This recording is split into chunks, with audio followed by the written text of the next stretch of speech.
Drama serial meme से मोहब्बत के आने वाले एपिसोड में आप देखेंगे कि मोहित जो कि हर वक्त रोशी को याद करता है, उसे बहुत मिस कर रहा होता है कि इतनी देर में उसके दादा अबू उसके पास आते हैं और उससे पूछते हैं कि वो क्या सोच रहा है। यहाँ पर मोहित उससे कहता है कि दादा अबू मैं रोशी को याद कर रहा हूँ, रोशी मेरी बहुत अच्छी दोस्त है। यहाँ पर मोहित का दादा अबू उसे समझाते हैं कि बेटा रोशी तो मुझे भी बहुत पसंद है, लेकिन शादी तो पा नहीं करनी है और बात को सबिका आनी पसंद है, इसलिए वो सबिका से शादी करना चाहते हैं। लेकिन मोहित ये सुनकर बहुत ज्यादा उदास हो जाता है। तब उसके दादा उसे कहते हैं कि उसे परेशान होने की बिल्कुल भी जरूरत नहीं, सबिका आनी भी बहुत अच्छी हैं। तो दूसरी तरफ आप देखेंगे कि रोशी के घर वाले आखिरकार फैसला कर ही लेते हैं कि अरसलान में बाजार तो कोई बुराई नहीं और घर वाले भी बहुत अच्छे हैं, इसलिए वो रोशी के रिश्ते के लिए अरसलान के घर वालों को हाँ कर देते हैं। अरसलान की माँ तो बहुत ज्यादा खुश होती है और वो ये फौरन ये खुशखबरी अरसलान जो कि शारिक है उसे जाके सुनाती है और उसे कहती है कि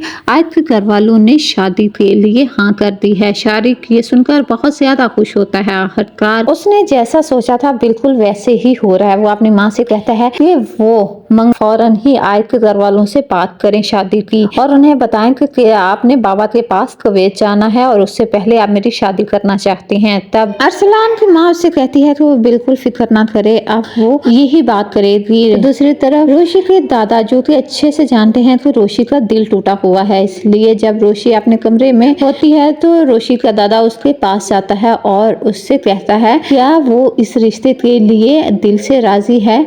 तब रोशी उन्हें कहती है कि दादा आप बिल्कुल भी फिक्र ना करें और मैंने इस रिश्ते के लिए दिमाग से फैसला किया, इसलिए मैं मुतमईन हूँ। दादा आपकी रोशी बहुत ज्यादा बहादुर है, इसलिए आप बिल्कुल भी फिक्रमंद ना हूँ। रोशी की ये बात सुनकर रोशी का दादा अबू भी काफी मुतमईन हो जाते हैं। अगले ही सीन में आप देखेंगे कि सबिका जो कि परेशान है कि मोहित उससे अटैच ही नहीं हो रहा और जब भी वो मोहित के आसपास होती है वो बहुत ज्यादा परेशान और उदास हो जाता है और ये बात तलहा भी नोट कर रहा है। अब वो अपने और तलहा के रिश्ते में किसी भी रुकावट को बर्दाश्त नहीं कर सकती, इसलिए वो तलहा को कॉल करती है और उसे कहती है कि वो मोहित को उसके घर छोड़ जाएं। आज वो घर पर ही है, आज का सारा दिन वो मोहित के साथ गुजारेगी। मुझे लगता है कि मोहित मुझे पसंद नहीं करता, अगर हम साथ टाइम स्पेंड करेंगे, साथ खेलेंगे, बातें करेंगे तो हो सकता है कि मोहित मुझे पसंद करने लग जाए।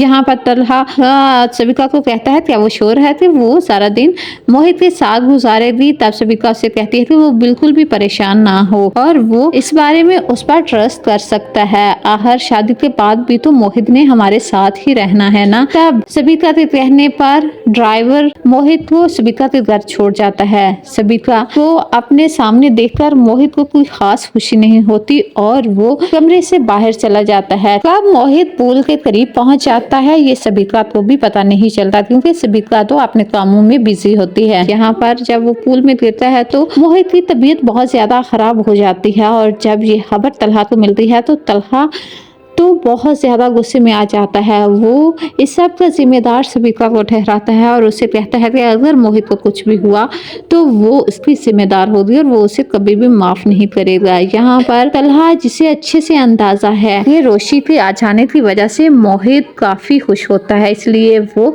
रोशी को कॉल करता है और उससे कहता है कि वो जल्दी से हॉस्पिटल आ जाए, मोहित हॉस्पिटल में एडमिट है। ये सुनते साथ ही रोशी तो हॉस्पिटल पहुंच जाती है। तलहा जिसे इस बात का अंदाजा है कि मोहित अपने सामने रोशी को देखकर बहुत ज्यादा खुश हो जाएगा, इसलिए जब रोशी आती है तो मोहित बहुत खुश हो जाता है और वो रोशी से खूब सारी बातें करता है। यहाँ रोशी मोहित को कहती है कि वो बहुत ज्यादा ब्रेव है, इतनी छोटी मोटी चोट से तो मोहित को कुछ नहीं होगा। ये सारी बातें तलहा भी सुन रहा होता है और जब रोशी जाने की बात करती है तो मोहित उसे कहता है कि रोशी प्लीज मत जाओ। यहाँ पर तलहा चाहकर भी रोशी को नहीं रोक पाता।